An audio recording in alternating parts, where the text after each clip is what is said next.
जब पैसा छापना सरकार का ही काम है तो वो एक साथ ढेर सारे नोट छापकर लोगों की गरीबी दूर क्यों नहीं कर देती। और जब पैसे छापने की मशीन हमारे पास ही है तो फिर देश को कर्ज लेने की जरूरत क्यों पड़ती है। आपके मन में भी ये कई सारे सवाल होंगे, तो चलिए समझते हैं। पैसे छापना आसान है, लेकिन उसकी कीमत देश की अर्थव्यवस्था को चुकानी पड़ती है। अगर कोई देश जरूरत से ज्यादा पैसे छापता है तो उसके कारण बाजार में नोटों की संख्या बढ़ जाती है, लेकिन सामान और सेवाओं की मात्रा उतनी ही रहती है।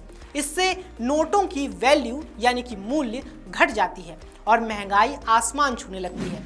वेनेजुएला के पास दुनिया का सबसे बड़ा कच्चे तेल का भंडार है, लेकिन उसने बेतहाशा नोट छापकर अपनी यह हालत कर ली थी कि एक अमेरिकी डॉलर की बराबरी के लिए 2.5 करोड़ वेनेजुएला डॉलर खर्च करने पड़े थे।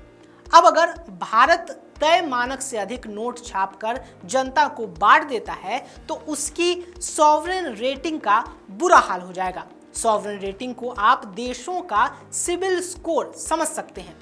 सॉवरेन रेटिंग का खराब होना मतलब कि वर्ल्ड बैंक और दूसरी अंतर्राष्ट्रीय संस्थाओं से कर्ज मिलना मुश्किल हो जाएगा। चलिए एक एग्जांपल से समझते हैं।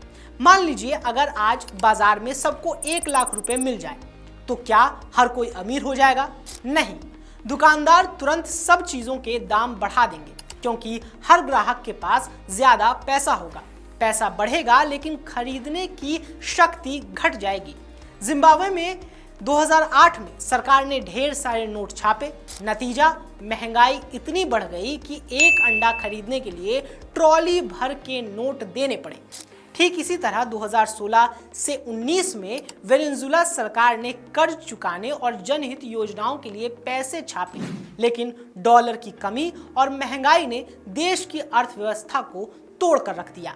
जिम्बाब्वे ने 2008 में सरकार के इस फैसले के बाद ढेर सारे नोट छाप तो लिए, लेकिन महंगाई इतनी बढ़ गई कि अंडा खरीदने के लिए और बेसिक जो खाने पीने के सामान है वो भी मिलने मुश्किल हो गए।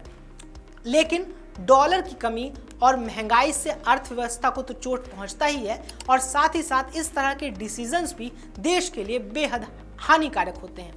वहीं देश अपनी जीडीपी के अनुपात में नोट छापते हैं। यह अनुपात आमतौर पर जीडीपी का 1 से 2% तक होता है। कई बार देश नोट छापने के लिए फिस्कल पॉलिसी और डेवलपमेंट रेट को भी स्केल बनाते हैं।